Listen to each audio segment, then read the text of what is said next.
just so that it's running. I just want to make sure we're, yeah, like, yeah, I think that's a good. I like that. Do you like those? I mean, it's perfect. Like, I find it really beautiful. Great. As long as you like it. Yeah. Good.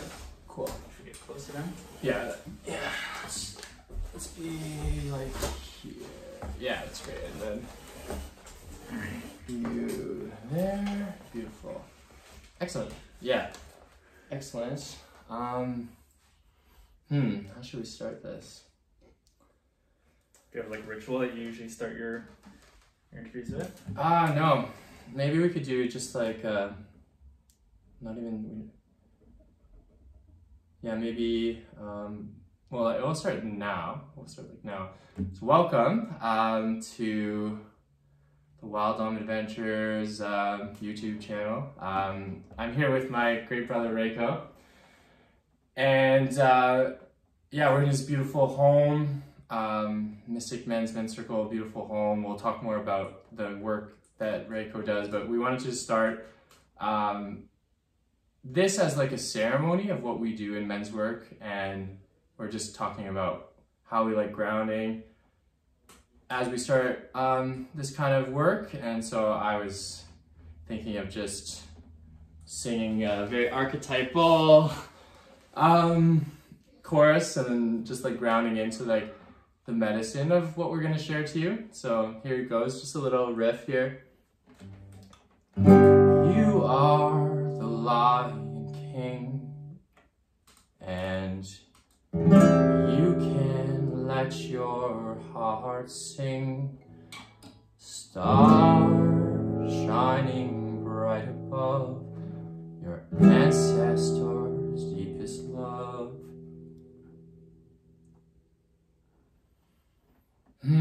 Yeah. We do a whole session on breathwork too. Maybe that will be another one that we'll do, because this is the breathwork master here. So yeah, let's. Why don't you introduce yourself and like what you do, like how you know me, and then we could just like move on to like whatever emerges. Sure. Yeah. So my name is Reiko, and as Dom said, I do the Mystic Heart Men's Circles here in Victoria, BC, and I run those with my brother Manu.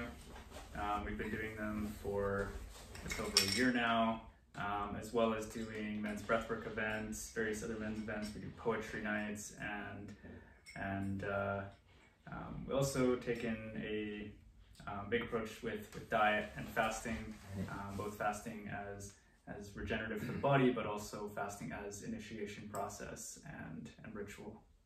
Yeah. Wow. Thank you. Yeah. So there's a lot there. Needless to say, Reiko is doing a lot of really good work here, and we're just gonna share a fraction of his genius and what the genius of what's being created and your genius and so it's all about kind of unlocking your genius, and you're in the presence of two men that are really following their path towards their genius. So we'll try to unpack a bit what we're doing. And so men's work, to give you context, is an extremely important work that we're embodying through the Mystic Men's Heart Circles. I've been involved in a circle in Salt Spring Island with Ian McKenzie, Tyler, Dan, and Ian Light, who were the facilitators there. And then I was also part of a men's work in Golden, BC with Justin and Laura, amazing mentors and clinical counselors in Golden, BC. So shout out to them.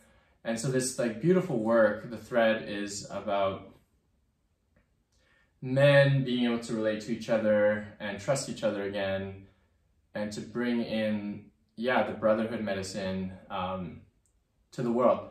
And this video is also for women, because by the way, the whole thing about being a good man is to be better for you.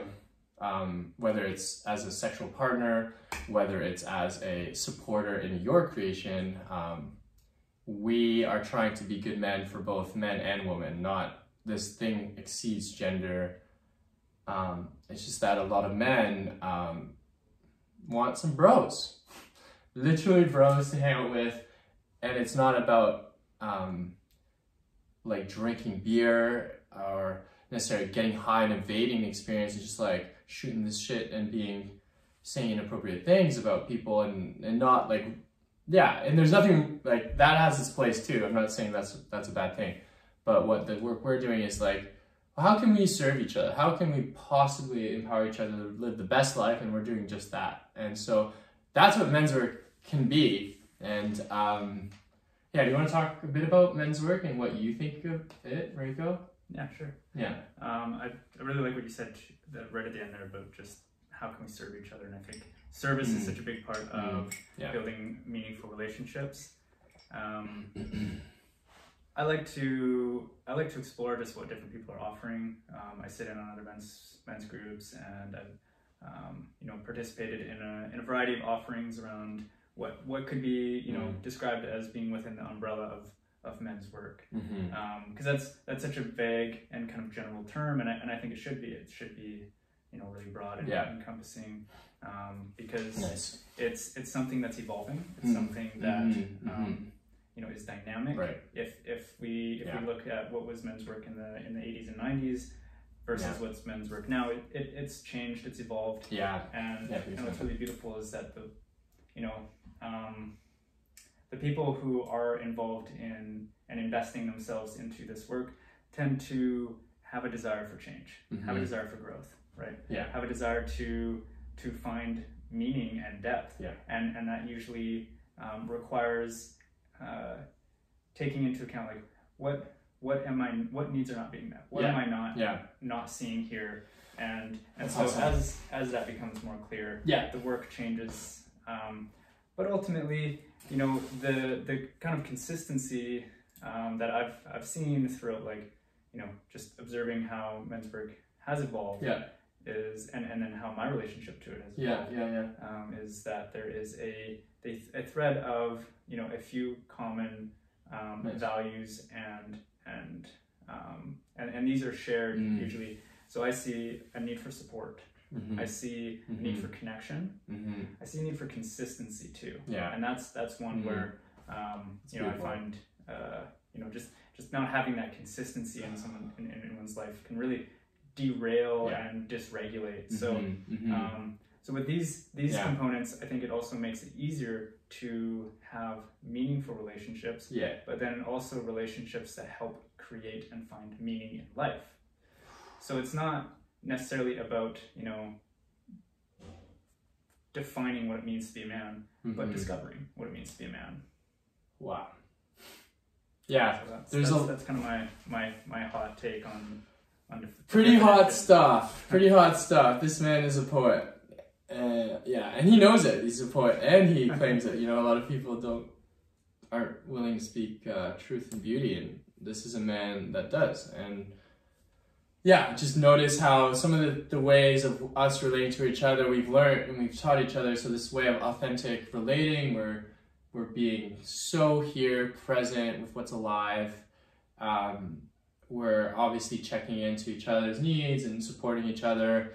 And the big piece, what I appreciate you saying, is like that whole piece on the needs is like we're learning how to like communicate our needs, and like what do we need to function as best human being, and what are our boundaries, like what do we fucking not need. Sorry, the F word. If the F word comes out and it's just like it's an adjective of saying something that's very cool.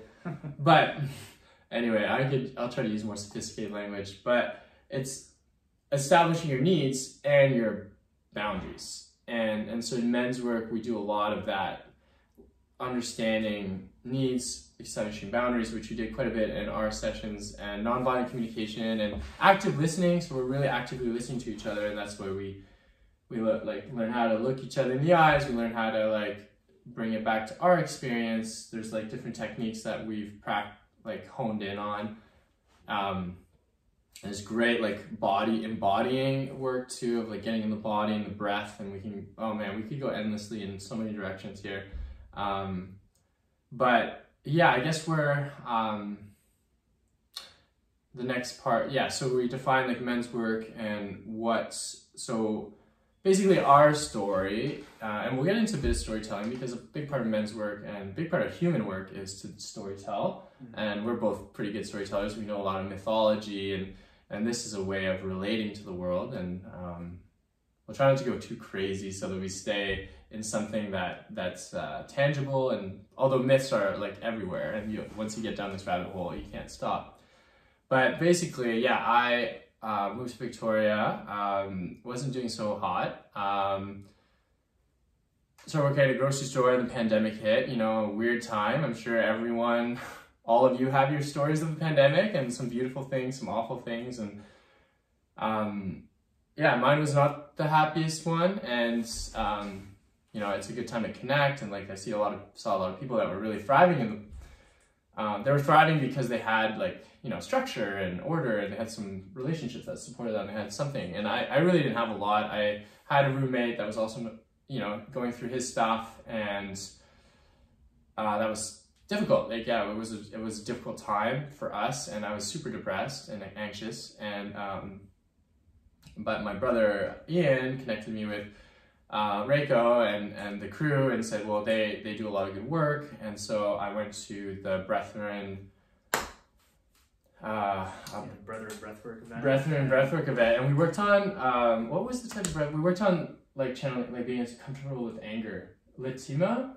Yeah, Lidma? Yeah, can you say something about what we did there? Sure. Yeah. So we generally pick a theme for our breathwork events, and the theme for that one was the masculine fire. Nice. So yeah. Beautiful. The Gizu people in Uganda describe this phenomenon as Litima is the word, the name they give it, and nice. And this is an innate kind of fire and intensity and energy that is present in particular young men, right? Right. In its untamed, untempered form. Nice. Yeah. Then through the process of ritual initiation, yeah. this fire becomes tempered. So what could become brutality, what could become rage and violence and destruction, is actually forged into, you know, selfless service, into, you know, upstandingness and high ideals and you know, strong values and morals, right. that are backed with more than just, you know, kind of a philosophy that's dead and inert and you know, flaccid. It's got strength, it's got fire, it's got intensity, it's got some spine to it. Nice, yeah. So this is the theme we chose because it's also a matter of, you know, we got to tap into that. It's if that's something that wasn't tempered and initiated, then it was something that was suppressed, right? Because it can't become brutality and violence and then have, you know, if that was alive in either of us still in that form, we would both be in prison.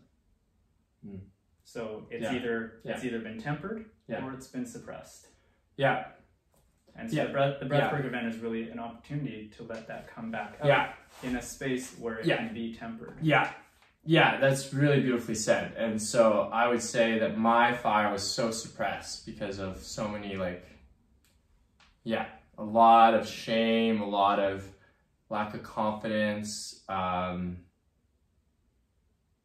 lot of beating myself up, like, fuck you, Dom, like, I don't love you, you're that wrong, and oh, you're not making a lot of money, oh, Dom, you're working at only a grocery store, oh, Dom, like, what are you doing with your degrees, oh, Dom, all these stories, oh, Dom, like, oh, Dom, do this, like, what everyone else wants you to do, you know, and all that was weighing on me when I wasn't taking care of my body, I didn't have a lot of support, you know, like, it was dark, let's just say that, and breath workshops sort of like lit up this fire, you know, it's like, whoa, like, yeah, I'm actually angry with some things. There's some like unresolved things that and it really like the coal of Dom was still there. The wild Dom was still somewhere.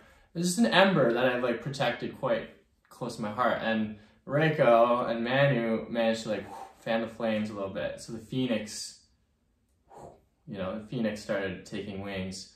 And so like working through the breath work was amazing, like such a deep, fun event, and I really like started gaining a bit more momentum and stuff like that. And then I started doing some men's work with the men, and we were Zoom chatting in a pandemic because we couldn't, we were all respectful of each other's needs, because that's what really good bros do.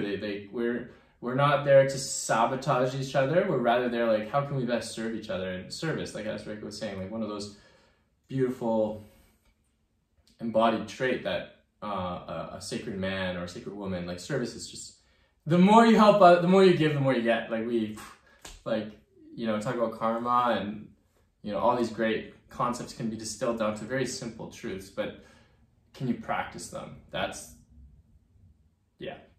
challenging. And so, yeah. So anyway, you know a lot of things, you know you should be doing this, or I guess like maybe you like need to listen to this little voice inside. And so by doing men's work, you learn to listen to your heart, listen to your mind, your genius, your heart. What do I need? What are my needs? And yeah, so I think starting to do that kind of work also really like help fan the flames of possibility. And yeah, I guess for me, in one of my lowest points in my life, I would say, yeah, like I literally, and Reiko was there. Yeah, like one day, like it's just not a good week, you know. But yeah, and so not a good week, and I was really like, yeah, considering taking my own life, you know, going to that low, like to be that low and that vulnerable and that in pain. It's insane. Like it was unbelievably difficult. And if you really are in that state, yeah, you're not alone. There's people that can help you. And so I'm going to describe one of those ways, but if there's many ways, and if you need professional help, go like invest in yourself. Like don't hesitate.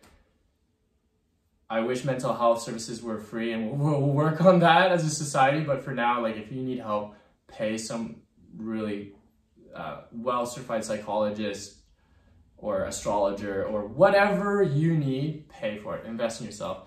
And that could be like, you're going to take yourself for ice cream. If that's ice cream's your therapist, invest in ice cream. If it's good nutrition, invest in good nutrition. If it's movement, if you need a personal trainer, do that. If it's music, blast that music, you know. If it's rap, if it's Eminem, whatever like lights you up and is your medicine, invest in yourself. And so for me, part of it was men's work. So like, yeah, for a very low cost, that was so awesome. I got to join like this amazing group and like receive like better than therapy, 3 hours of like intense, deep work.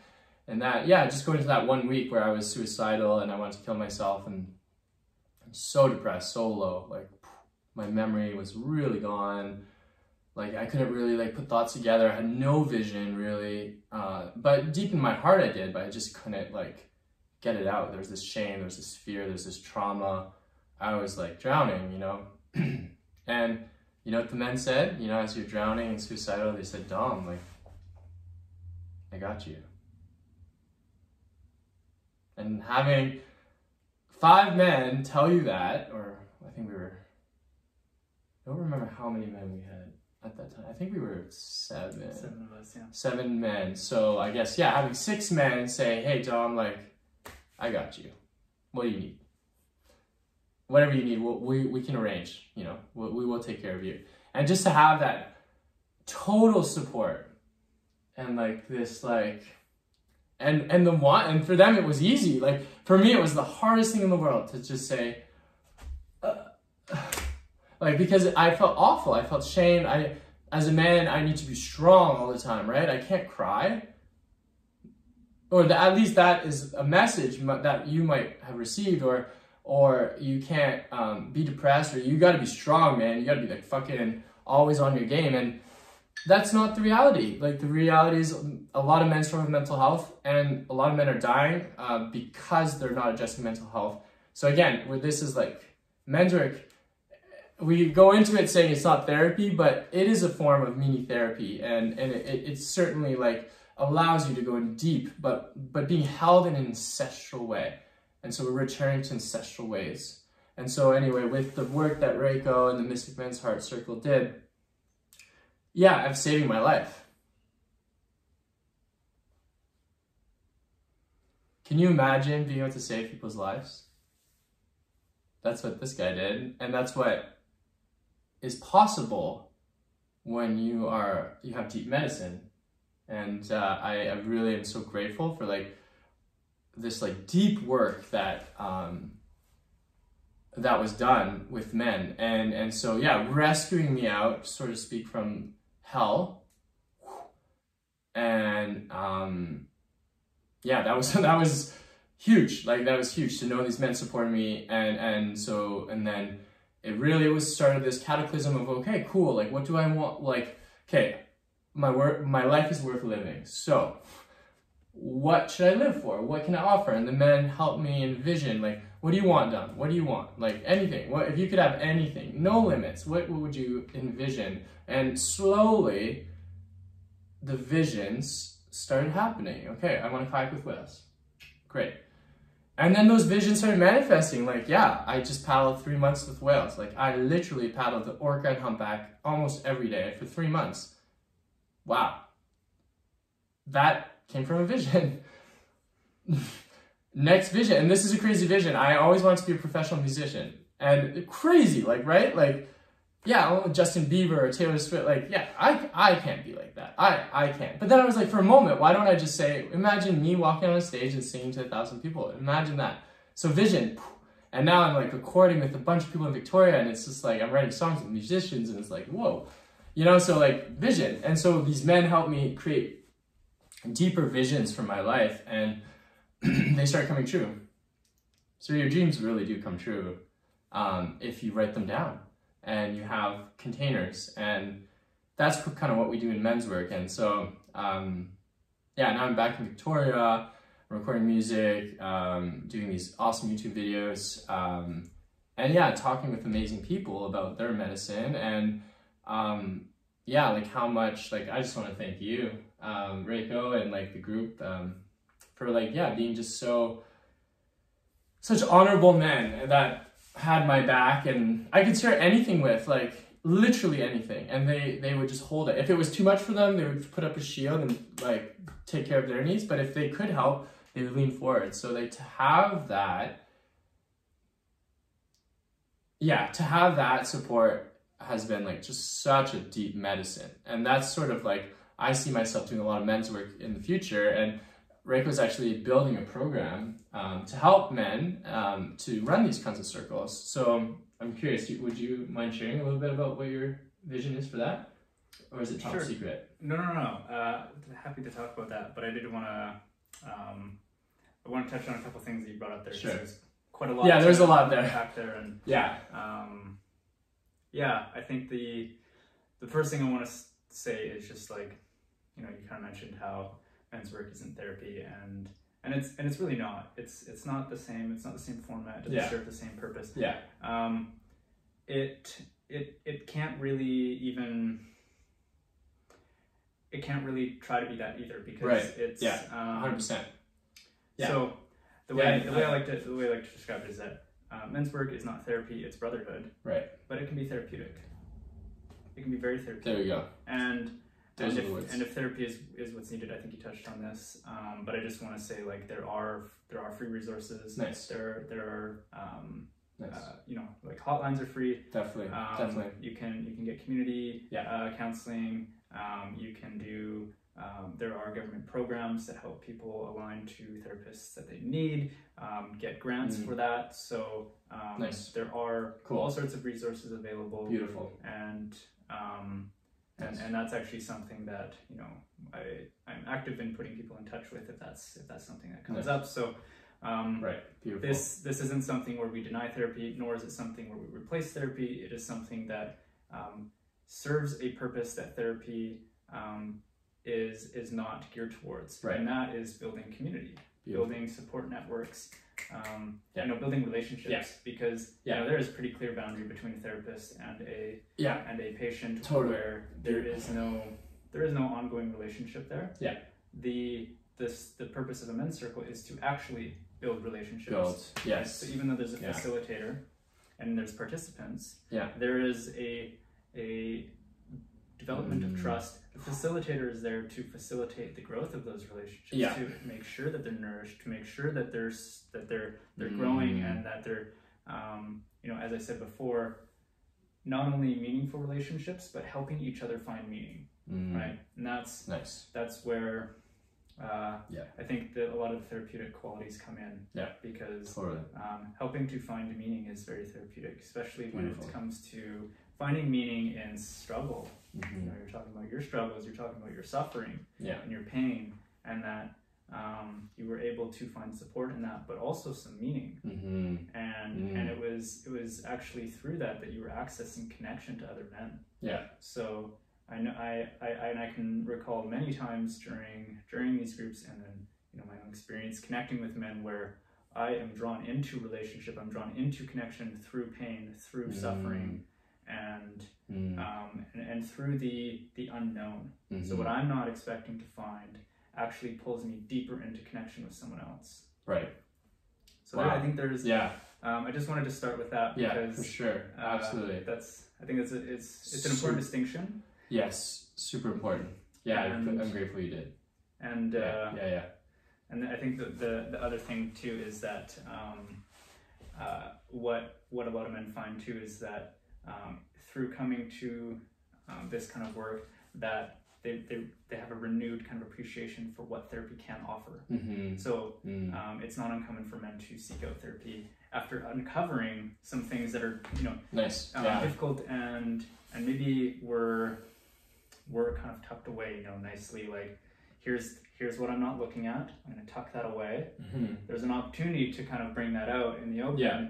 To recognize that this isn't a space that you can completely unpack that, Right. but just even in the recognition that it's still there. Totally. Yeah. Then there's often some movement towards Yeah. finding some healing and Totally. some therapy Yeah. outside of what the group offers. Yeah. So I find that Yeah, it that's actually really well serves said. kind of a very complementary Mm-hmm. function. Yeah. And there's a lot of men's work really grew in the modern day, you know, because men have been sitting together in a circle for millennia. And Millions of years, probably. Exactly. Yeah. so this is a very innate thing to Mhm. human beings to be in circle together, Yeah. to be, you know, going Yeah. through ritual together. Yeah. The in the modern day, it is actually there's many therapists and psychoanalysts who have actually helped to push this movement forward Right. through recognizing Yeah. the limitations of therapy, in that they don't supply strong support networks Yeah. and relationships for the individuals, Yeah. Yeah. and recognizing like some alternative, you know, support structure, network, Yeah. and group can provide that. So Yeah. so it's a really beautiful Amazing. kind of like Mhm. cohesive connection between Yeah. the two realms, Definitely. the two worlds, and Yeah. I huge proponent of therapy. Yeah. And various types too. I've found various therapeutic techniques to be really beneficial for myself, and make recommendations for others as well based on what I observe in the groups. Yeah. Nice. Wow. So that's the therapy piece. But then you asked me a question about the just kind of like helping develop leadership really. Yeah. Is the goal, and you know, leadership is a beautiful buzzword. Yeah. It's a hot topic. Mhm. I see it all over social media, just about like men being leaders and what does that mean? What does that look like? Yeah. And without, you know, kind of patting anyone up too much by kind of, you know, labeling them as a leader or claiming myself to be a leader, and having like some grandiose idea of what that is. What I like to, the way I like to approach the role of leadership is to really have like someone at the helm, Mhm. right? So in a group, there are a lot of groups that don't have a facilitator per se, Right. and that it is a communal based group, Yeah. and they Yeah. and they operate in a way that's you know, going to be beneficial to the group based on who's in it and what their goals and desires are. Yeah. The reason that Manu and I decided that you know, having leadership in the group and facilitation in the group would be beneficial is because then it can come in and serve men who haven't necessarily had Mhm. the training experience, you know, with different processes or with forming structure. It also comes to serve Right. a role of, you know, there is now a certain degree of responsibility on one person Yeah. to show up, to bring movement and to bring vision and direction. that actually liberates men to show up with what's truly alive in them. It's beautiful. Yeah. But if the facilitator lets that go and does not bring that and does not show up in that responsibility, then you know, the other men aren't going to necessarily, they haven't made that agreement to do that. So so that's why, we are planning on doing training for the men who are sitting in circle with us. Because they've got an opportunity to be in the circle, they've got an opportunity to be in the processes and kind of see them from within. And this is going to be a chance to learn how to see that from kind of the container space. Beautiful. You know, be reading the space, be observing, and and our goal with that really is to see like this kind of generate into more, so men coming in then can kind of come through and out and start to form their own groups and like a magnetic field. Look at this guy just like embodying what he says, like swimming. He's like swimming in the ocean, which he does a lot, and that's beautifully said. Like I love it can come through the work you're doing. You're sharing like an amazing, you're developing a book, like he's writing a book about amazing resources, and man, this guy's gonna write books, this guy's gonna change the world. So I really appreciate what you're saying about that. And what you guys are doing with the Mystic Men's Heart Circle is that it's like this, like, well, in the heart kind of operates like that you like push things out, give love, and then you'll receive love, you know, like this beautiful organ, this beautiful thing. And we're like literally with like beautiful books, like from a literary standpoint, we are using the words to be poets, to be philosophers, to be kings. We're learning to be philosopher kings. And that's like the magic.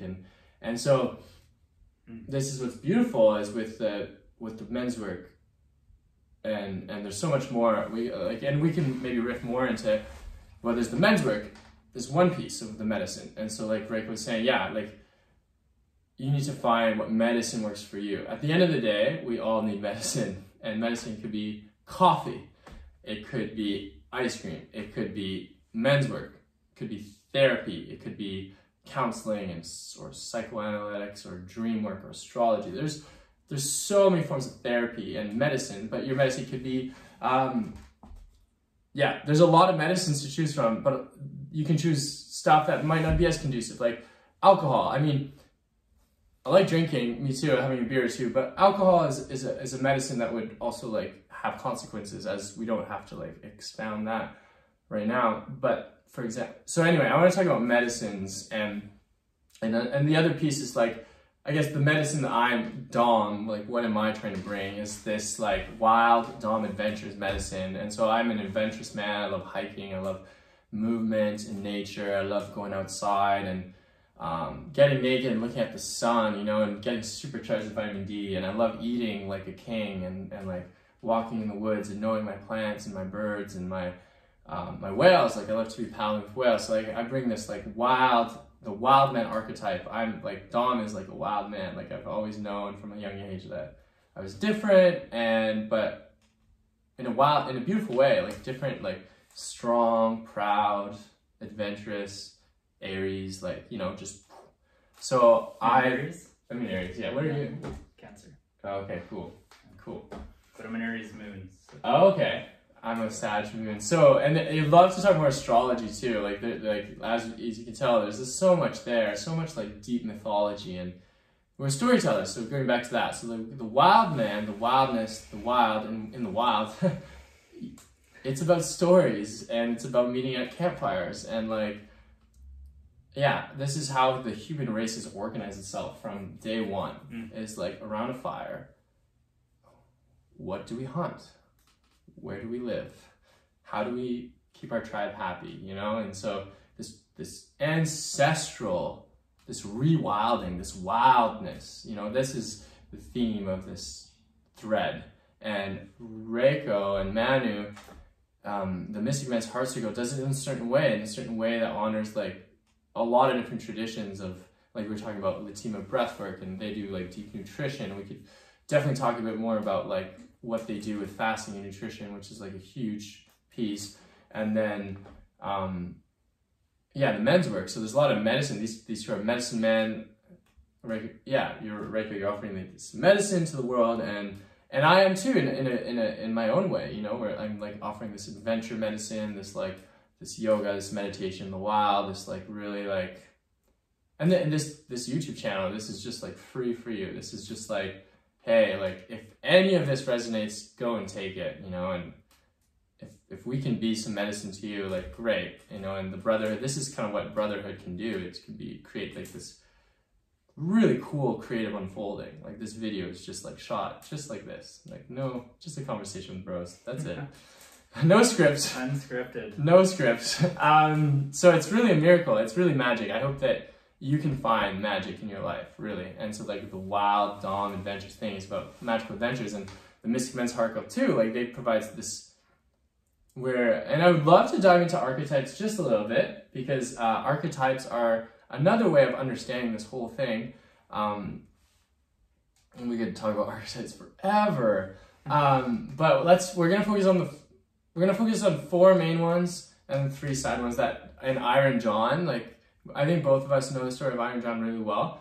We don't necessarily have to storytell it the whole thing today, because it would take it takes a book and men's circles to dive into how deep this thing is. But we're just gonna stick to the king, the lover, the warrior, and the magician. Yeah, we'll just do the 4 today. And we did that work in our group, and a lot of men's groups do. Again, there's so many ways to do this, and so like as Reiko was mentioning, we could talk about how they kind of empower you to be a leader, however you see fit in your business, for your family, for your work, for your personal leadership. But today we're going to talk about the 4 main archetypes of what it means to be a man, and how we embody the archetypes, and then we'll see how it goes. But why don't we start talking about the wizard, because I was kind of going on a wizard train of like this magic, and like what is the wizard archetype? Okay. Well, before I answer that, can I just please preface something here? I think there's something about the term archetypes that I'm still kind of figuring out my relationship to. Sure.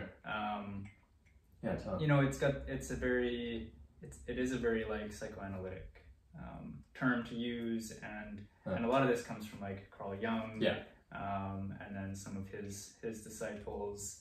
Robert Moore was really the one who prefaced like the four you know, quadrants, being king, warrior, and the magician, lover. And you see actually we have the 4 individually written ones, which he's unpacked a little bit more.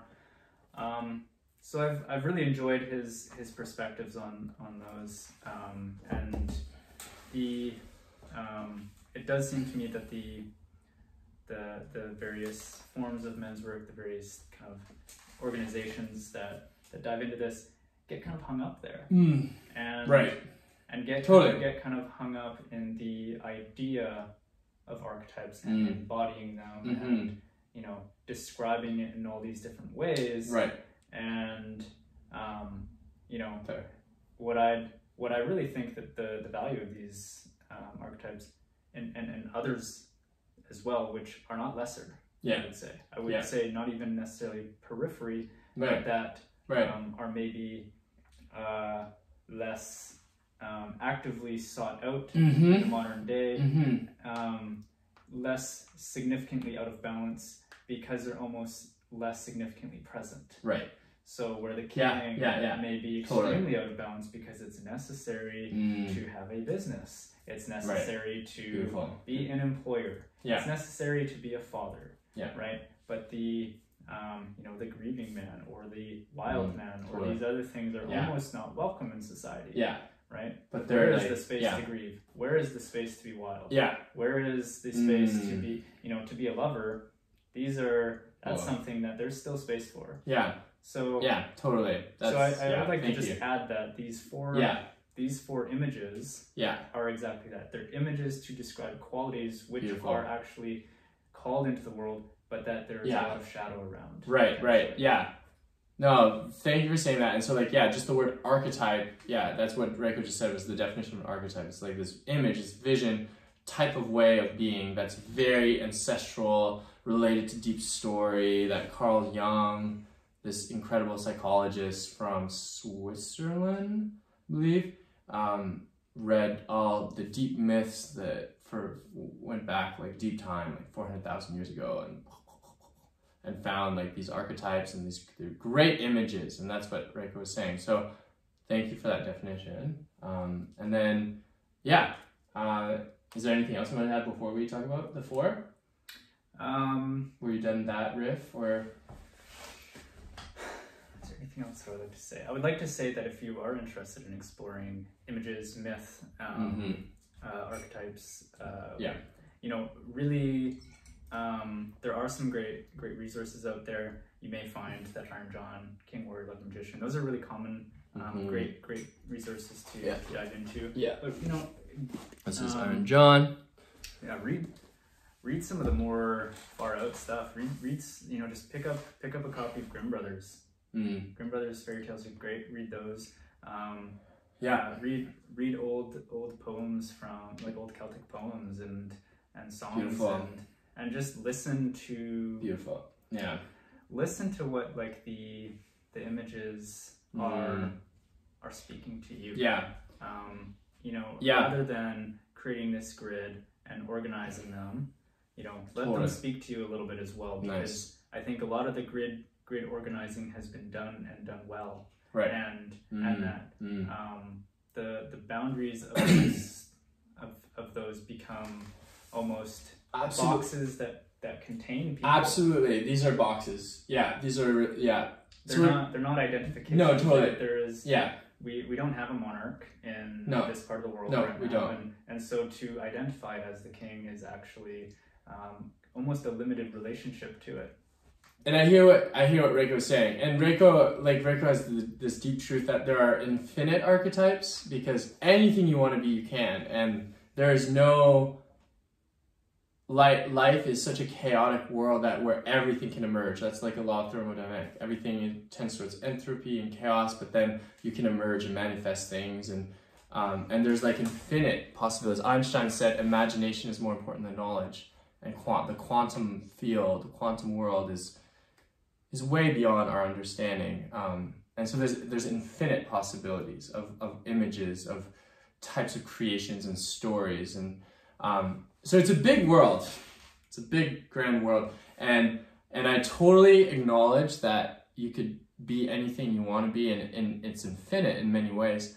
But I like the four grid just as a initial map, but the territory is vast, and I'm a wild man, and you know that. And so I could take you in the wilderness, and we could talk about wild man, and we'll do like a whole podcast, I think, on the wild man, what that means. Maybe we could do that. That would be fun. But I think for this one, the reason I would just go through the grid, and if that's okay.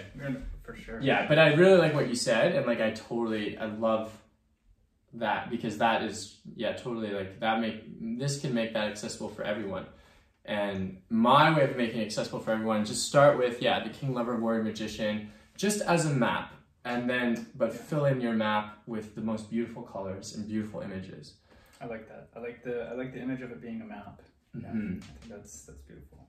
Yeah. So this is a map that we've created, or that, and that's been created by lots of stories. Like a lot of stories. If you look at stories, you can easily find normally a king figure, a wizard figure or magician, a lover, and a warrior.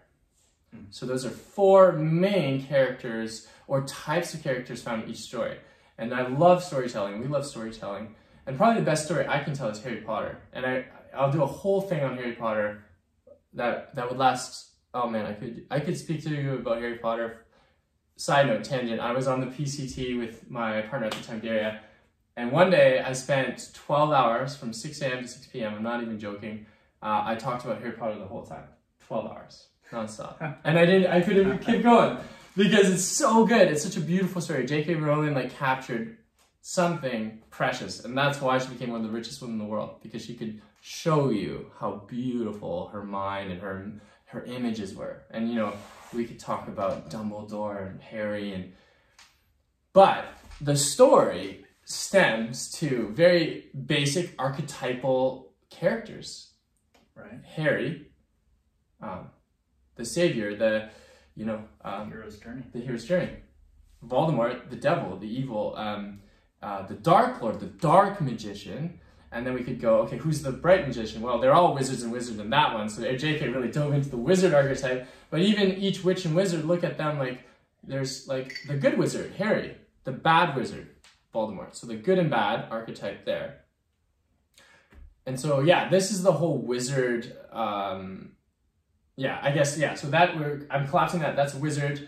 And that's it. In every story, you'll find some variation of these four and others, because every storytelling is very complex. But the hero's journey, that, as like Greg was saying, Joseph Campbell, like, put all the archetypes in this like heroic journey. And I've talked to you about the hero journey on episode, I think 3. I really go through the hero's journey from a Joseph Campbell standpoint. But this, what we're going in is these 4 main ones that we've talked about that have helped us map it. And that like let's go. So we talked a little bit about wizardry. Is there anything else with the wizard? I didn't really go into it too much, but yeah, like what's the wizard? So it goes by a few different names. The term I like is magus. I like that one. What? Magus, or just kind of a different term. That's cool. I like that too. So the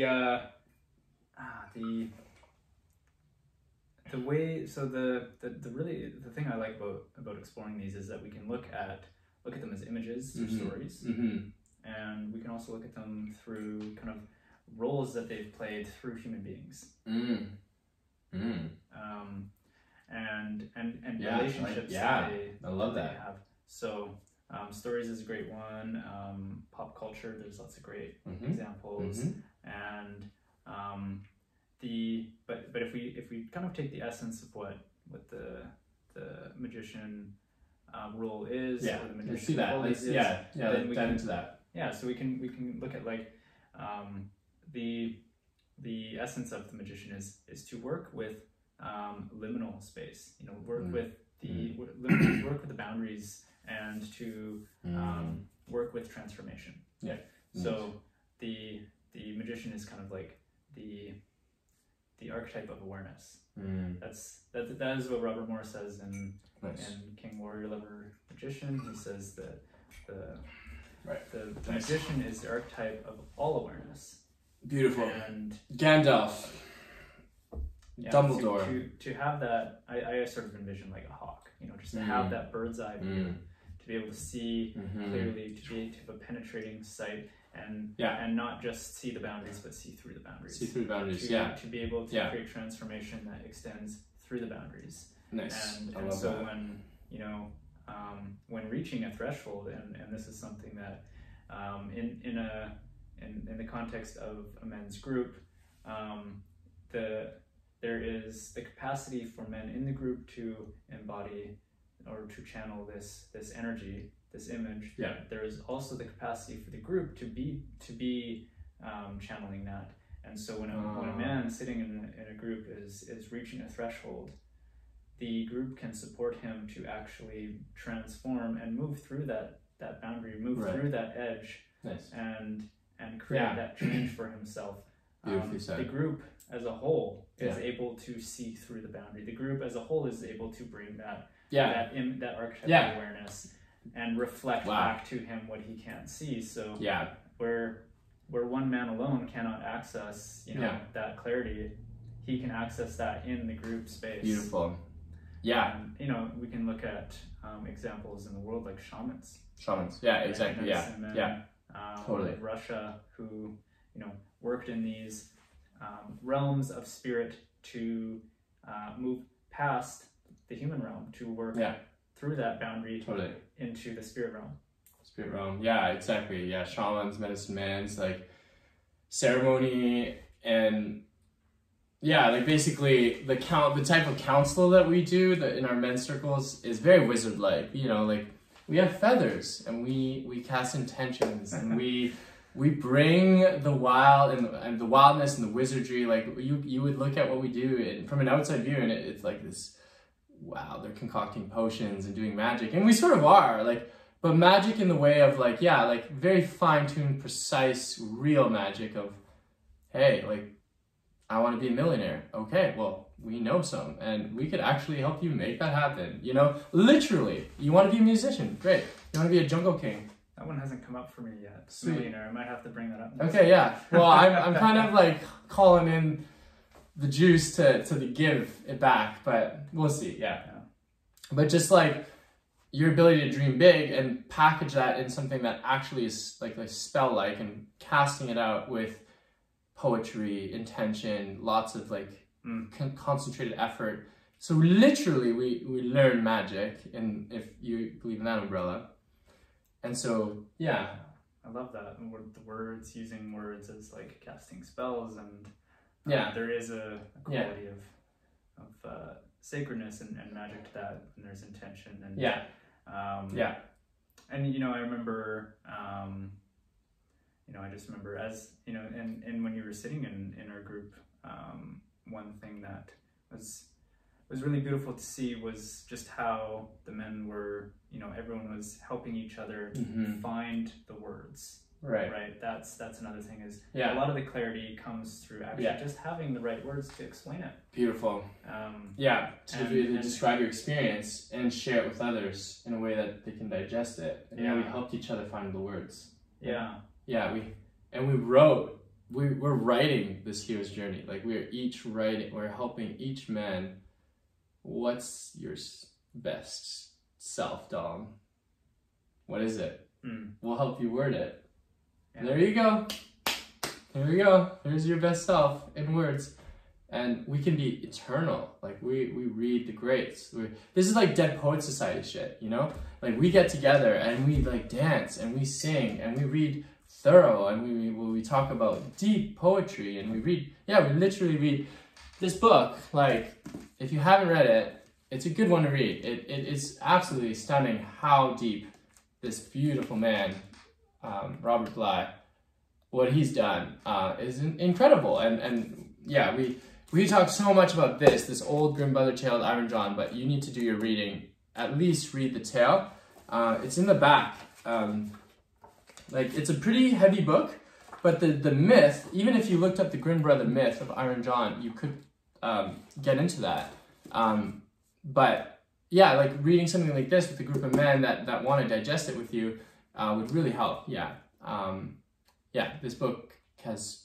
It's worth a few reads.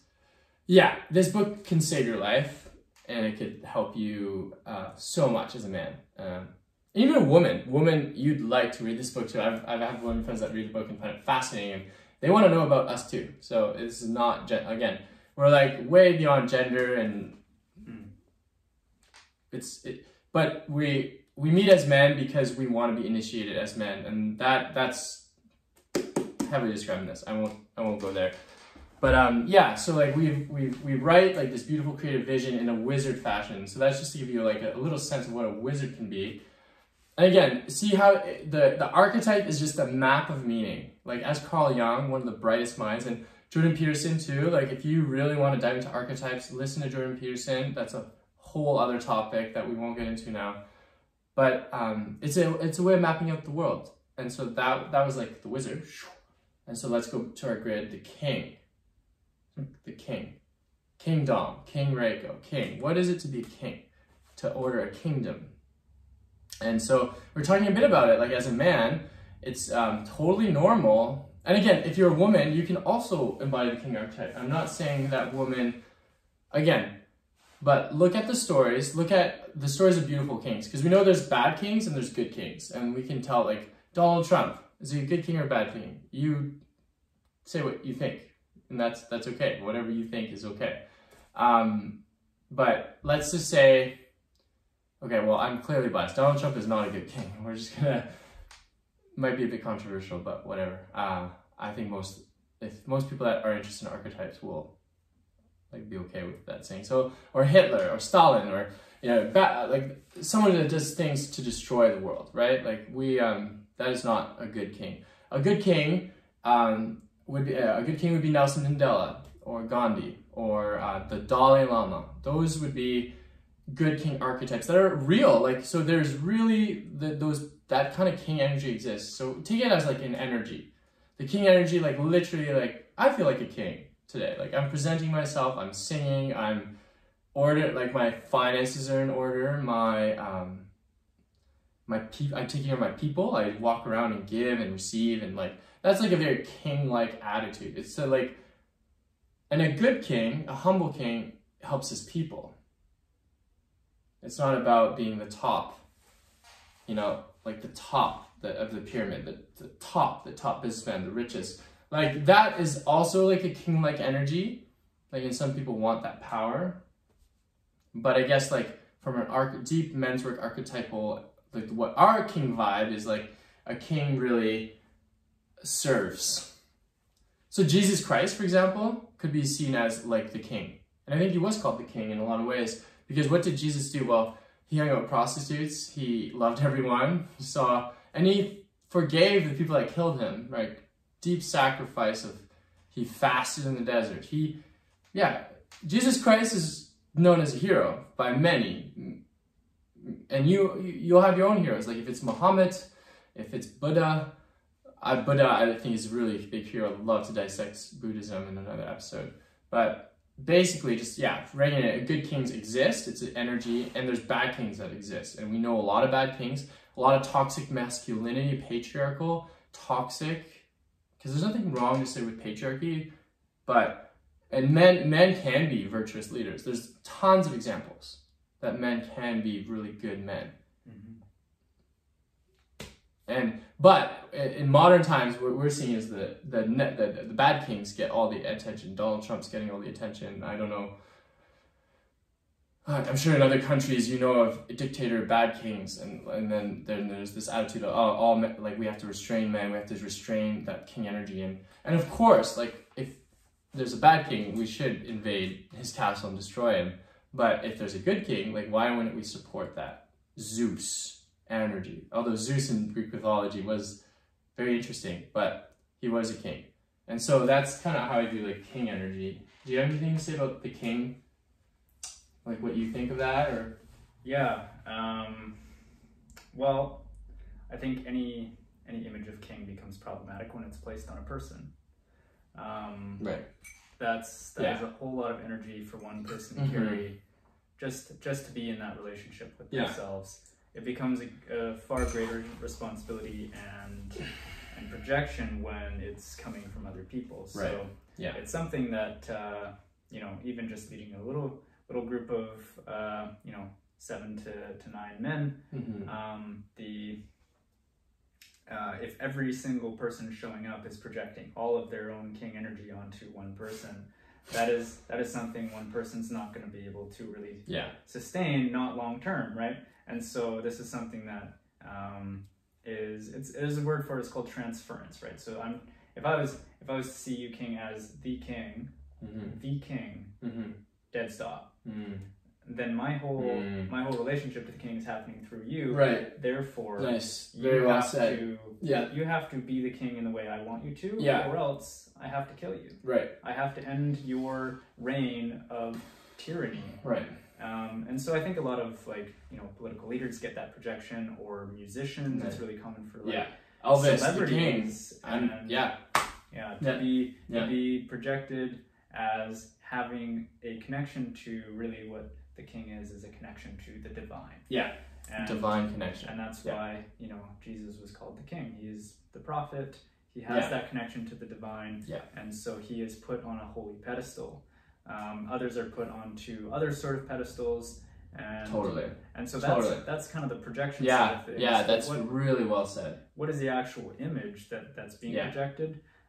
Really, it's a sense of order. And like I said, the connection to the divine. So the capacity of the king is to channel that divine energy and give it order, to give it structure, to be able to generate life with it. I like to use the image of a cup being, and this is a Robert Moore image. So there's a lot that I love from this book. King Warrior Magician. Yeah, no, what is that? It's the poem you like a lot, eh? With the cup? Yeah. Yeah, so this is a poem from Antonio Machado, and I always read the Robert Bly version because I love his he memorizes. So Robert Bly memorizes all these poems and then he reads them, but he doesn't always get them like verbatim, and he kind of maybe a little like no, Robert Bly shit that stuff. The Robert Bly version goes. So you can't create anything new. Don't worry about it. Make a cup from which your brother can drink. And that image is, powerful. The cup I see is like that is a vessel. That's a container that is able to hold that image, to be able to hold that energy, and whatever cracks or leaks there are in the vessel is going to be a way in which that energy is leaked. And so, sweet. So if I have a big crack in my vessel, and my king energy, is leaking financially. Right. I just have no support financially for myself. I might look to someone else to be able to support me financially. That might be the same. If I have no vision for my life, well, I'm going to align myself with somebody else's vision, and I'm going to praise and worship them for having it. They're on the pedestal. Yeah. That's really well said. That cup. So in the men's work, what I like to the image I like to create is like we're here to help each other form individual cups. Through the strength of a collective cup. Which if I'm trusting these men to show up and be in relationship with me, then I can rely on the strength of their vessel too in the areas especially where my vessel's weak. So can you repeat that poem? Slow and like. You gonna play it to it? Why don't you get started and I'll read into it.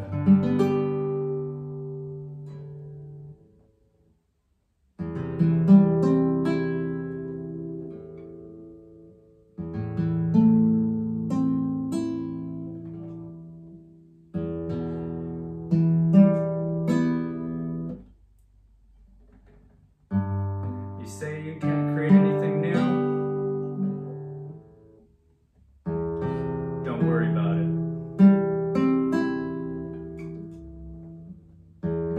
Make yourself a cup from which your brother can drink. Wow.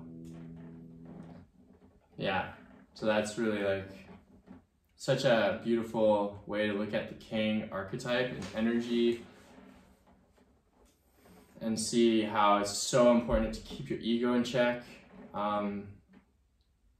I'm thinking of for example, and like let's just look at the movie or like the music industry, or like the kings. Like often these crazy singers we idolize, like Ariana Grande, Justin Bieber, Taylor Swift. Who are the great singers of the day? Like Michael Jackson was one of them. Whitney Houston. Like powerful voice is like such strong. But Elvis, the king. We're talking about the king. So let's talk about Elvis. Elvis Presley. Amazing voice. Like what did he sing? He said like, well I can't help falling in love with you. So like Elvis being like this hero of like, the lover, and we'll go into the lover archetype in just a little bit, but just be elevated as the king. And so now everyone's flocking to him. Everyone loves you, Elvis. Take drugs with me, Elvis. Elvis, like, come play here. Elvis, do this. Elvis, do that. Elvis. And was he grounded in his structured king? Did he have like the support he needed? Probably not. So he went into drugs and partied, and there's nothing wrong with drugs and partying, but there's something wrong with doing it too much and not knowing how to stop. And anyway, like if you let the king get to your ego, like maybe Donald Trump thinks he's a king, maybe he legitimately thinks that, but we can clearly see that there's some stuff going on in his ego that, maybe he's not having listening to brothers that would keep him in check. Like we show each other our lights and also our darkness. Why are you a king? Why are you not a king? Right? We've done those exercises. And to have men look at you in the eyes and say, you're not a king because it's so powerful, and it keeps you in check, and you realize that, yeah, I'm not perfect. I'm not God. We're all God. We're all, like, we all have truths, and we can reflect them and help each other. But when you think you're God, like when you think you're a living God, and we've heard people like say that, you know, they then, can horrible destruction. If you think you're God and you can do anything to anyone, you're not connected to your mother creation. You're not connected to feminine. You're not connected. You're just fucking destroying that. So yes, the king can be a really dangerous thing, but it can also be, there's another model that we were talking about. This model of like checking in with your peers, letting others shine. Like the king, the real leader, leads from behind. You know, like in the wolf pack, the leader's not in front. The guardian's in front. The guardian does the secret work. The leader just like is like totally aware, and there is a way to be a good king in leadership and business and love and finances and romance, and you can embody that virtuous, like the best king. Like, so for me, Aragorn, I have a picture, and I actually recommend that. This is kind of I just made this up on the spot. This was happening when you're creative, and it helped me map out my like figures. Is like I took an image of a king that was good for me, and for me, Aragorn, the Return of the King.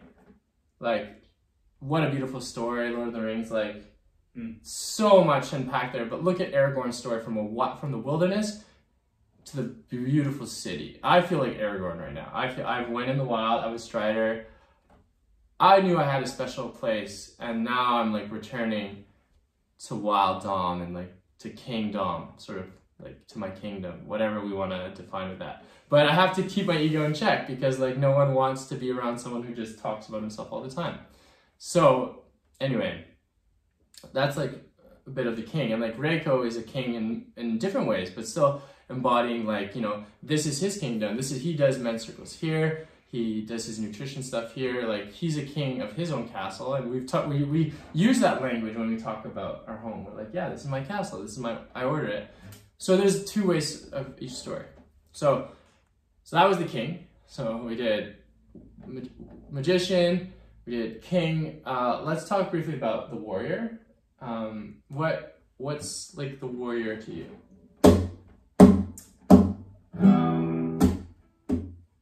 Warrior to me is really just about service. Yeah.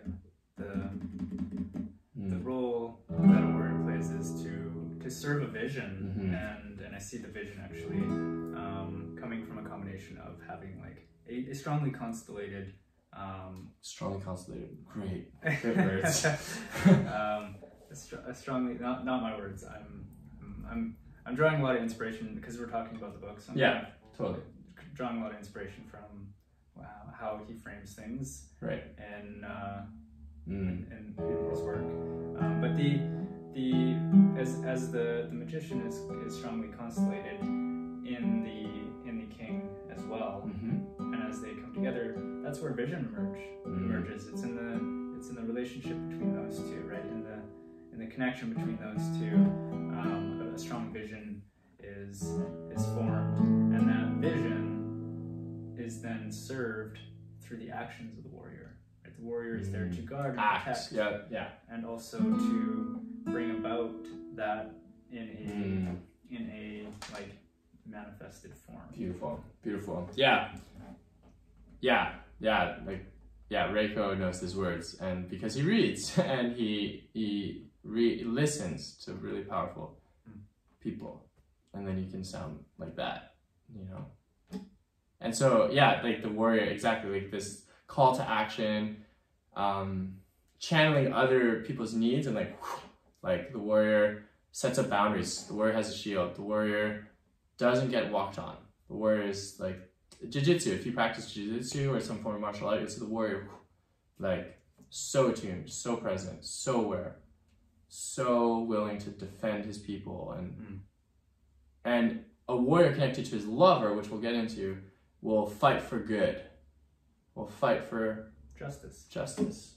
Whereas a warrior that's not in check, so like each archetype has a plus and minus side. So take a warrior who knows he's fucking strong and can abuse his power, that's no good either, right? That's a dictator. That's Hitler. Hitler was the evil warrior, the best. Listen to me, kill all the Jews. Like probably one of the darkest examples of reality possible. Stalin in Russia did awful things, and if you like any of this stuff, and this is a little bit shout out to Jordan Peterson, who's like not going through a good time right now, and you might have various opinions on Peterson that I don't want to get into right now, but we will. Yeah, who has helped me understand these archetypes, may have helped Reiko or a lot of people, but yeah, thank you for like your visionary and all the lineage of Western culture, which Jordan Peterson has like spearheaded because of his deep knowledge of the text. Like he's read all these books multiple times, and he'll tell you all about them in his YouTube channel. So I cannot tell you how powerful that message is. If you're open to it, you don't have to. I know a lot of people don't like Jordan Peterson. That's okay. You don't have to like him. But all that to say, so there's examples of evil kings, and there's evil warriors, and so the good warrior acts, the positive side of a warrior. For me, my warrior is Katsumoto from The Last Samurai. So the samurai tradition of defending the emperor, defending your elders, defending your honor. The warrior is about honor, and sometimes you don't really have a choice what to do as a warrior. And so my dad was he was in the military, and he taught me that in the military, you can have your opinions, but like when the job needs to get done in the military, you're a warrior, you follow orders. And if you're serving a good king, then as a warrior, that would sort of make sense. So yeah, that's kind of a warrior archetype energy. Is there anything else you want to add on the warrior? Of any of that?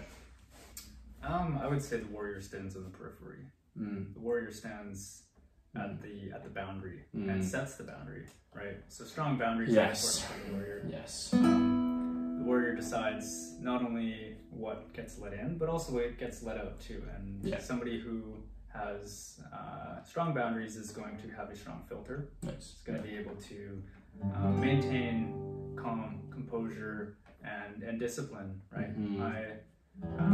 If I want to really strengthen my own connection to the warrior, or rather, the way I like to look at it, if I want to use the warrior image to serve me, then what I will do is I will reflect on where is my discipline lacking, where are my boundaries lacking, am I choosing to reveal my experience at inappropriate times? Am I choosing to divulge things about myself which others are actually using against me or don't care? And beautiful. Discretion. Am I seeking validation? These sort of things are a release, leaking of energy. It's that leak in the cup, right? So going back to your beautiful metaphor, your beautiful story. And then the warrior is really there to serve, just as like a keeper of the gates. What comes in, what comes out. Who am I letting into my boundaries? What am I revealing? What's within them? That's really beautifully said. And like keeper of the gates, also like, again, we're talking about bro stuff. You know, you might be like a woman listening, and you're like, oh, I don't know how to relate to this, but like keeper of the gate, like you are the warrior. You are the keeper of your sacred gate. You know, of your sexuality and your. I would say women know all about boundaries. And a lot of women have to, because for obvious reasons they've had to protect themselves. And so as men, we're learning how to as a good warrior, it's not to use this like evil force to like get what you want and reach out for what you don't, it's not freely given to you. We learn how to honor women, honor men, whatever, or honor self. Like the word is like about honor. And there is no honoring self or other without the reciprocal. So honoring self means to honor other, honoring other means to honor self. Yeah, exactly. So that's like a strong sense of what it means to be a warrior keeper, and like it's sacred.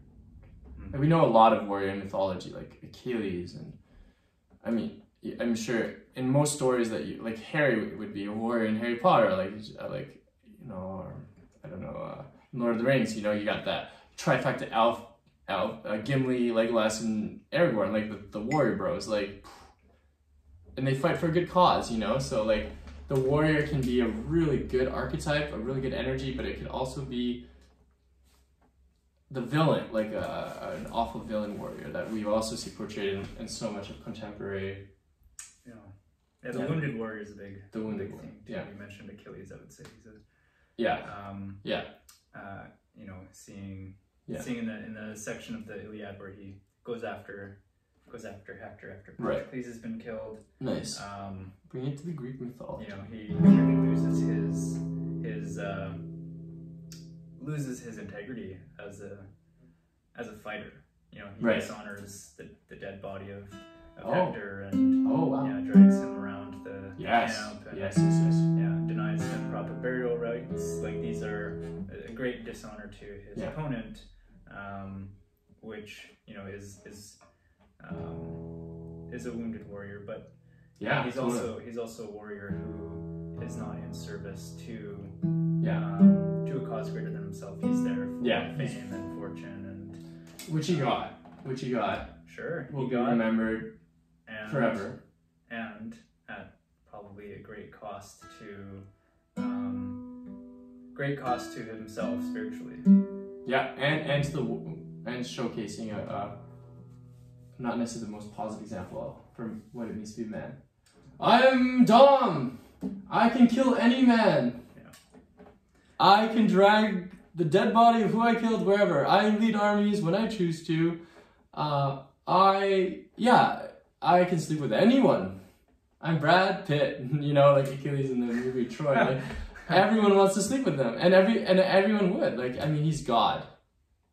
But he would, from a mythological standpoint, his mother, he didn't listen to, his mother told him, you have a choice, bud. You can, like, go for fame and glory, super hardcore, and die young, or you could live a more peaceful life with a beautiful woman, and he chose the latter. He chose fame, and a lot of men are wounded and choose fame and fortune, and you can't necessarily blame them because everyone is allowed to do whatever they want. But if you're gaining such deep power as Achilles did, as the wounded warrior did, you'll have weak spots, and you're not invincible. No one's invincible. Like, that's not the goal. Even Achilles, like, you have everything, but you still have, like, the mother held here, Achilles tendon, and that's where he got shot by, you know, talking about karma, talking about, like, you know, so, yeah, I think it's beautiful that we can bring this in storytelling mode so that you can see that the warrior archetype is present, but it's got to be in check, as is the king, as the wizard, and probably the most powerful archetype, and the one that most people want to hear about after an hour and 17 minutes, like the lover. Oh, love. Love is probably the one we want to hear about the most, and we probably talk about it the most because, like, sex, love, relationships, like, when you're talking with people, they want to know, like, how's your love, you know? Like, love is, and honestly, like, imagine all the people learning how to live in peace, right? Like John Lennon and these visionary artists, like, and we all know that, like, at the end of the day, you want love.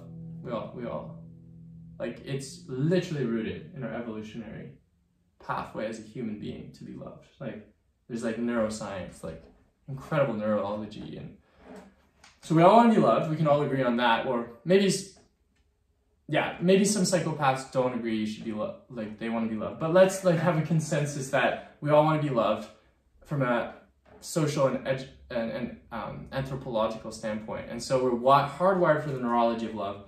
And who are the figures who have changed history the most? Jesus Christ, Buddha, Muhammad, Hitler. Hitler wasn't a very good lover, though. But just to tell you how it's all related, Hitler, felt a lot of rejection in his life and wasn't necessarily in tune with his lover, or with love for that matter. And then, it was the polar opposite of what a lover is. The hater, like, I hate Jews, so, like, Voldemort would be like the awful lover, right? He told Harry, you're a fool, Harry, for loving, you know? And he's like, yeah, I don't need love. I can do everything by myself. And he almost did. Like, he almost destroyed the world. But love pervades. Like, in most stories, like, love is the answer. Jesus Christ was a lover, right? He loved everyone. I love prostitutes. I love the destitute. I love the tax man. I love the rich man. I give to Caesar what belongs to him. I give to God what belongs to him. So, like, you know, like, yeah, Jesus sat at a table with his bros. Said, hey, I have this wine. One of you might betray me and kill me, but I know God. I know love. And drink from this cup. And I know the French more. Prenez et buvez-en tous, ceci est mon sang, le sang de l'alliance et la vie éternelle. Vous ferez cela en mémoire de moi. You would do this in memory of me. So Jesus Christ, like, yeah, really, really brought it alive. Like, the lover, like, and I mean, he died 2,000 years ago, and we still talk about him. Like, you know, like JC, like the cross, like one of the most powerful symbols known to man. Like, and that's why there's still a lot of Christians out there. There's like Christianity is beautiful. If you follow the example of Jesus Christ is an amazing figure. Like, you're killing me? I love you. Holy shit, you know? And archetypally, he resurrected, and he's still part of our experience. We still, like, that idea of pure lover. And so, and then another really profound one would be, say, like, the Dalai Lama. The Chinese have, like, taken over Tibet, and I saw him live in Ottawa once talking, and and he said that. He's like, oh, the Chinese have taken over Tibet. Ha ha ha. And he started laughing. And it's like, what? Dude, like, it's a genocide. He's like, I know that. I've suffered. I'm a homeless man for, like, 50 years, you know. But I still love the Chinese. I can still, like, see their trauma, see their suffering, and I love them. And so, like, that total service sacrifice, I think for me, the lover is about sacrifice. The greatest love, form of love, is sacrificing. I'll sacrifice my whole life for you. I'll love you. And unconditionally, like, if you have unconditional love, you're the bro. You're the man. I mean, like, let's face it.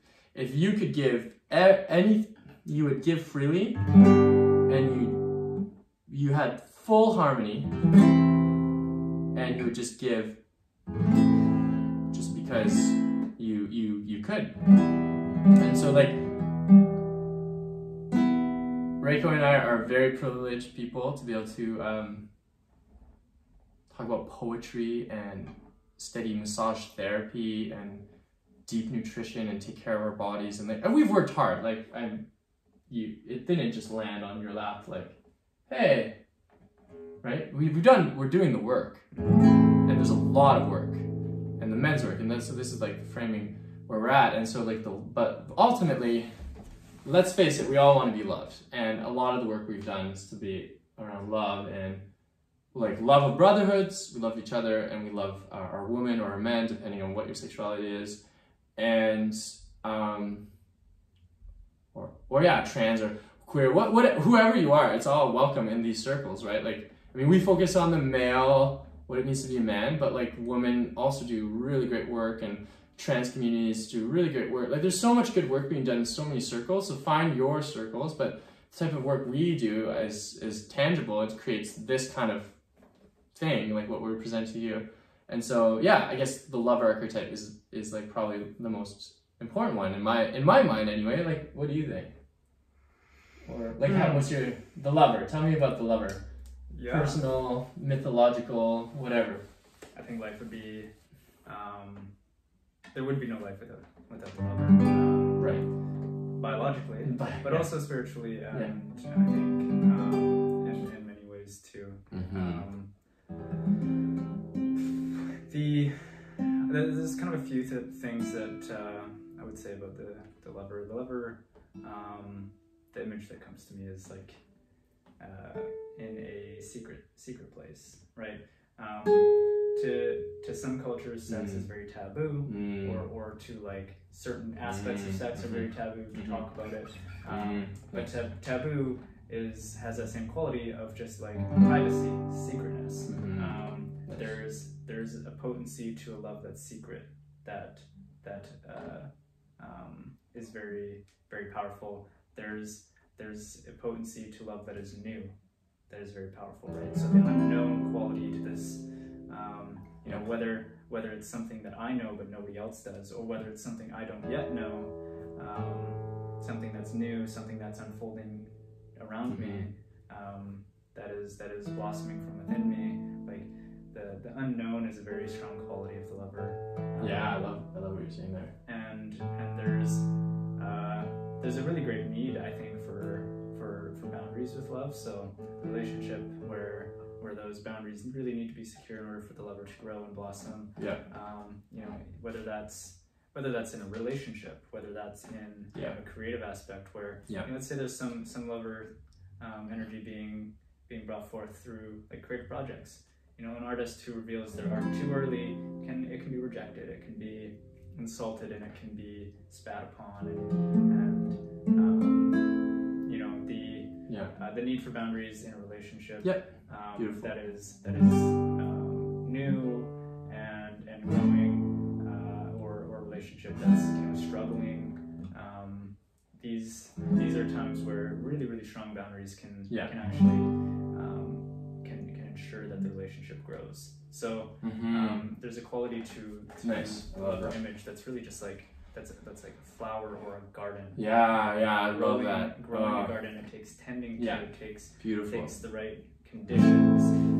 Love doesn't grow where nothing is, you know, where it's just open plains, barren, right? A garden doesn't grow in just this barren open place. It grows in a contained space where, you know, if I want to cultivate raspberries, I gotta make sure the deer don't eat them. I gotta make sure the birds don't eat them. Yeah, totally. But I want to invite some life in. So there's a cyclical quality to it where I love what you're saying there, life comes in, and that contributes more to the love that's cultivated in that garden space. Yeah, and I have such a powerful vision right now of like the garden of your mind. Like, what garden can you cultivate anywhere in your mind? You can have, of course, growing your veggies, growing your own food, like, do it. Hunting and gathering, do it. I mean, part of this thing is about rewilding, like the wild archetype. The wildness is, like, be involved in your land, the people of the land. That's like a common thread. But what we're talking about, like this whole idea of a garden, like you have a literal garden, like in poems and stuff, but you can have like a actual garden in the soil, and like that's beautiful. And the garden of your love, like the powerful metaphor that you're giving is like, you know, and a powerful expression of that would be the rose in Beauty and the Beast. You know, think of that. It's like your rose, it's your love, it's tender, it's beautiful. Like you are a rose. We're all roses. We're all gorgeous. And you got to guard it though, because it could be easily mishandled, and it is often, right? We're talking about like the deepest, most tender part of your soul, and if you just give it up to everyone, you get ripped to shreds by a lot of people. So you got to guard your love and create a garden. And that being said, that like in Buddhism and a lot of traditions, and Robin Sharma, The Monk Who Sold His Ferrari, my favorite book. All these archetypes are laid out from a Buddhist Hindu perspective. Recommend any man. That book also saved my life, and shout out to Robin Sharma, like great author. You inspire me. Maybe one day we could do a podcast together. I love that, putting out to the universe.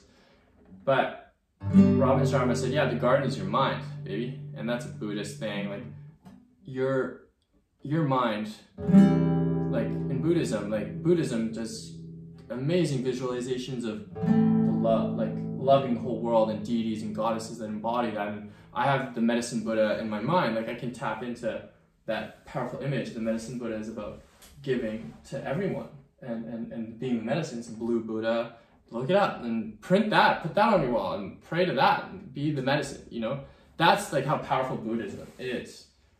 And Robin Sharma has put it really good. The Monk Who Sold His Ferrari. And it's funny because my stories are very similar. I have this very, like, I love the monk vibe. Like, I love that strong, beautiful, but I'm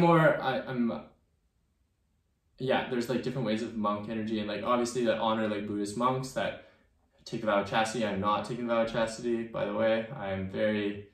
I think sex is great, and I think it's a really important part of being a man, being a person, and definitely like explore sexuality. I can't wait to talk more about sex and like pornography, masturbation, sexual orientation.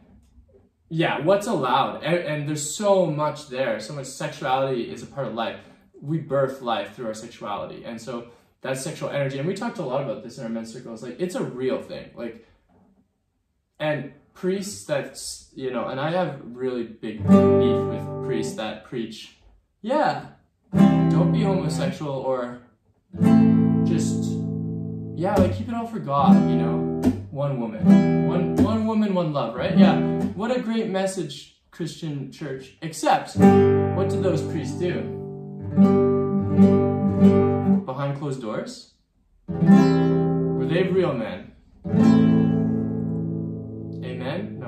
No. Let's acknowledge. And my grandfather, and like, I won't go into my grandfather's story, but many people have been sexually abused by priests. And like, that is a reality that we all have to face. And like, so even these holy men and women that dedicate their life to the Lord, and you know, like they have to keep their sexual energy in check somehow, because we all have it. It's part of us.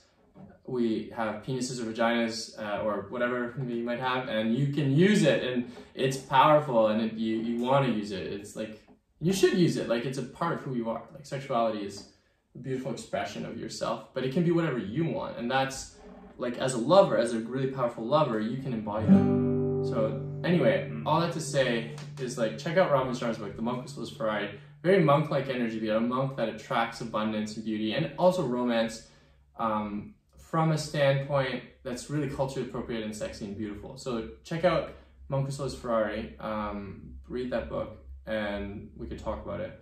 But the whole idea, like the lover like plays guitar songs to his friends. The lover writes poetry, and the lover, yeah, like the unconditional lover, like Jesus Christ, or like in going back in mythology of like, yeah, deep heroes, they're often like have some kind of form of love or partner and romance, and like even creation stories are often like these gods that made love and birthed. The ejaculate went off and burst like islands, created islands, you know. Like, so like the deep mythology, and like look at any indigenous culture and like their views on sexuality is beautiful. Like there's so much diversity. There's so many ways to express the lover, to sing, to dance, to have romance, you know. And it's about being a human being, being a lover. And yeah, love is, if there's one like archetype to focus on well, or not, and that's it. It's all about balance, right? You need to balance the king, warrior, lover, and magician, warrior. Because yeah, just being a lover, just walking around and wanting to have sex with everyone and chant and singing guitar all day long, and no boundaries, no word boundaries, or you know, like let's say you become the ultimate lover. Everyone wants to make love with you, man, woman, everything, everyone, all the drugs, all the power. It's pretty easy to see what can happen. So that's why you need balance. Yeah. Do you have anything you want to add to that? I think you touched on something that was really important, which is that you know, love has to be channeled well. Mm-hmm. And for some that means more containment, for others that means more expression. Yeah. So there's a relationship there, and cultures around the world have you know, developed, and the two that I draw the most inspiration from in my own relationship is like to my sexuality would be from Taoist practices and from Hindu practices of, you know, channeling sexual energy, transmutating it into, you know, other, you know, because it's an abundant source of energy in the body. There's an abundance of hormones that do need to be moved, and beautiful, and there's various ways it can move. The idea that the only way it can move is to be released is actually a very a sort of very modern and perverted idea, you know, that Right. I have sexual energy, therefore I have to release it. Yeah, right. Versus I have energy, Yeah. therefore I want to move it and circulate Nice. it, and Yeah. you know, that can bring about more love, that can bring about more creativity. Yeah, totally. But Yeah, but it's that's really well said. I think a lot of the like containment or restriction of sexuality and sexual expression is a misinterpretation of the need for certain amount of containment, and the opposite, which is like the total liberation of sexual energy, is like the resistance of that to break free from the containment that has been placed upon it. But that leads to equally unhealthy patterns that you know, totally. lead to, like you're describing, the classic rock star lifestyle of totally. burning out. And how many rock stars died? Yeah. 7. Yeah, check out Freddie Mercury, the Bohemian Rhapsody, or like even Elton John. Elton John was really cool because he got out of it, right? But a lot of them don't. Yeah, because they have no containment for like ultimate bliss all the time, no boundaries, and then that's how you get STIs, and that's how you know, like taking a lot of drugs is it's a dangerous game. It's a dangerous game, and it burns the garden to the ground. Yeah. So yeah, beautifully said. So yeah, this idea of just being a lover, when I would say, oh yeah, if you could focus on 1 hour per day, just be a lover. Balance, it's got to be balanced. Like your life has to be a balance, a sacred balance. And like, yeah, and we love to talk to Reiko more about that sexual piece. I think we will do something on sexuality, or we, in the work we do anyway, we talk a lot about sexuality and using that energy, and like, you know, as a man, just like, again, like, because we can be frank here. I've already talked about healing myself, so why not talk about other things that are deep? Like, I mean, yeah, in terms of masturbation, how that should manifest itself, and like, you know, you can even like not ejaculate as a man, like, because as a woman, I don't understand your biology quite as well, but as a man, you don't have to ejaculate. You can like, well, even when lovemaking, you can like not need to ejaculate, but also in just like your everyday life, if you're single, and that's beautiful to be single, there's nothing wrong with that. There's ways of like controlling your sexual energy through like NoFap and like different resources of channeling that spiritual energy in different ways. But it's also okay if you want to like come and ejaculate and watch porn, like that's okay. Like there's just different ways of like, remember, it's energy, and where are you putting your energy, and how are you wielding that powerful energy? Because if you use your sexual energy for the good, like you will charm people, you will dazzle people, you will create amazing creations, but that doesn't mean you have to come, like ejaculate or create a baby.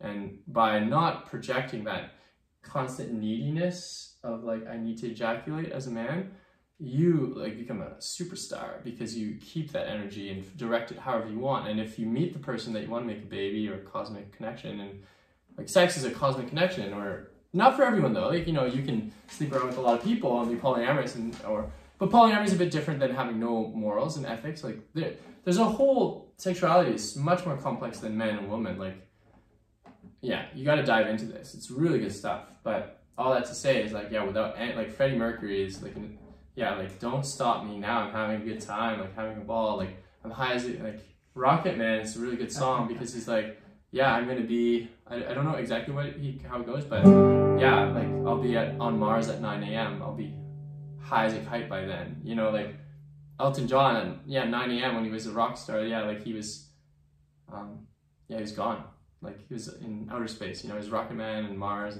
but he said it's cold on Mars, it's like, I mean, for a moment, if I take a shot of crystal meth, like I'm in heaven for like that amount of time, and then you crash, right, and then you need more, and so we know the addiction cycle. And I'm not claiming that all drugs are bad, and I'm not saying like a little bit of cannabis can be medicinal, a little bit of coffee can be medicinal, a little bit of food, like, you know, there's so many medicines, like, and we could talk about good food and medicines for hours, and we will probably, hopefully we can bring you as much medicine as you possibly can, just like give it to you. But to make it digestible, I guess all this to say, to close the lover is really attuned to senses and sensual pleasure, and but pleasure has to be balanced with other things, because just a life of just pleasure doesn't take into account that the world is in an awful place, and there's a lot of grief.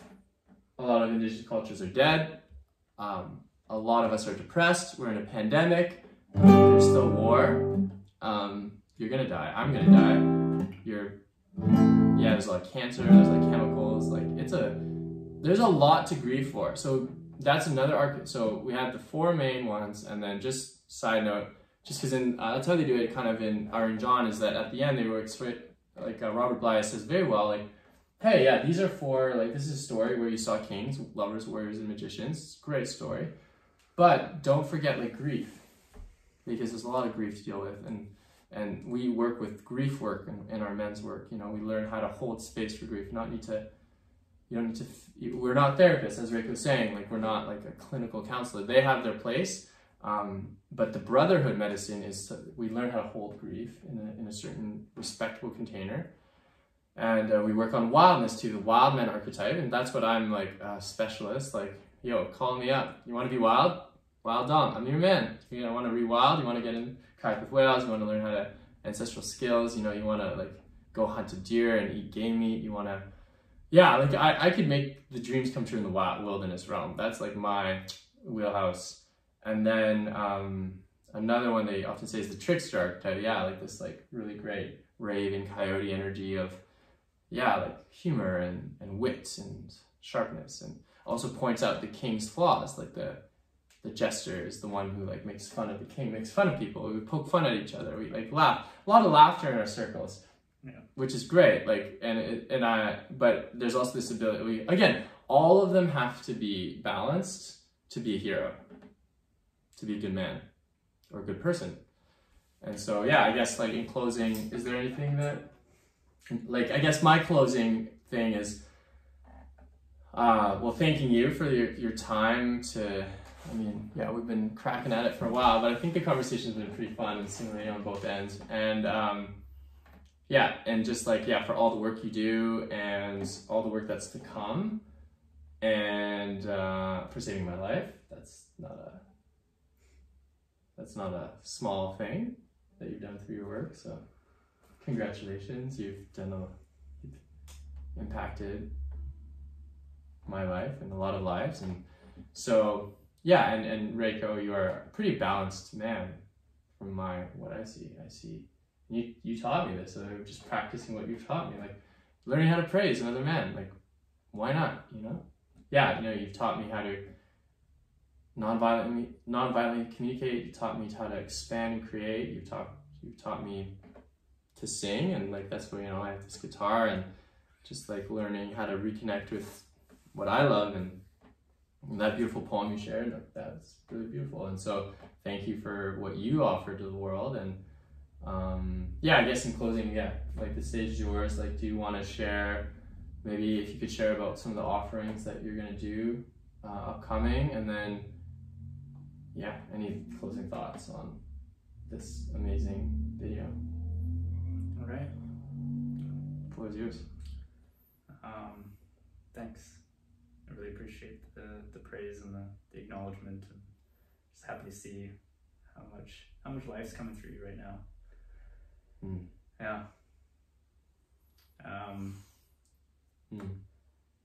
I think there's a lot more I can say, but I'll keep it brief because I know we're going to talk after. I think the thing I just want to say to kind of wrap this up is that to really have a relationship and connection to these images is all about having a relationship and connection to self. To be observant, to be mindful, to be present, to recognize the need for investigation into how your own life may be out of balance, and start with the 4. It's a great foundation. Don't get hung up on any one, don't get hung up on any 4. Just keep exploring, investigate. Nice. Be an explorer, Start with the symptoms. What are the symptoms? Find support for yourself. Find support with people who have shared values, people who are going to be honest with you, community. who are going to be helping. It's really at the core of meaningful relationships is helping to uncover and create meaning in your life. And so if these can play a role in that, that's fantastic. I find them really useful. I find them to be really powerful tools to bring into a space like a men's group.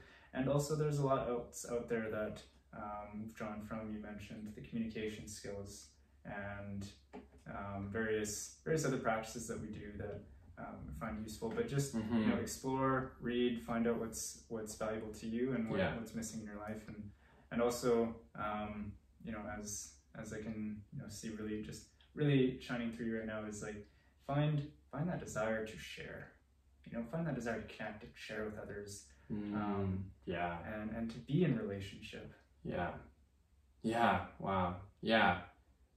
So I think that's really all I have to say to conclude, and just thank you for coming over and having this conversation. That I love to talk about these things, and it's been really great catching up and hearing more about your side of things. So.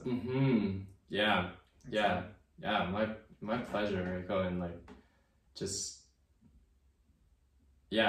look at what's possible to co-create by being aligned with people and purpose. And we're really upward trending here. We're empowering ourselves to connect and expand and create with the Mystic Men Heart Circles, the Wild Dom Adventures. Our brother Chance is moving to Bali. Our brother John is gonna be an amazing shaman and an amazing massage therapist. Our brother Dave has an amazing construction company and is gonna excel. Our brother Lazar, I'm not exactly sure what you're doing, Lazar. I'd love to hear about your life. He's doing cool things. Our brother Mark Roach, who's doing amazing things up in Mill Bay, I believe. Our brothers, we can scale up to Xavier Rudd for sharing deep music medicine, and Nako, a brother that needs help right now. Lots going on with Nako. Jordan Peterson, lots going on. There's a lot of brothers that need help. There's a lot of men that need help, and women that need help. And Rick was so well said, it's about finding your medicine. And Nako was saying that. Find your medicine and use it, right? And so we're really encouraging you to find what you need, and we can offer you a lot. And also Reiko, he's got this amazing Vital by Designs, you call them? That's the side of the business that we do, diet and fasting part. So there's a whole section on that, and to get into that now we would blast this. we could talk to you forever about. That's episode 2. Yeah, that's episode 2. So why don't we'll close here. And thanks for listening to the Wild Dom Adventures YouTube channel. It's an honor to bring this to you from beautiful Victoria, Canada, on sacred unceded Lekwungen territory. Maybe I'll just sing the song to close, our ceremony, and then follow Reiko on. How do you want people to connect to you if you need people? Facebook and Instagram are great for us, and maybe we could just put the links in the description. We'll put the links in the description, and likewise, I'm Wild Dom Adventures on Instagram, YouTube, and then Dominic Demers on Facebook, and I'm going to create some really cool offerings on doing stuff with whales, doing stuff in the wilderness, doing deep men's work, and hopefully some cool collabs coming up with really cool, life-changing ceremonies. So, this is just to show you how much men's work has changed my life in so little time, and it's only begun to start community and understand archetypes and be the hero of your own journey as men's work calls you to do. You are the Lion King, and you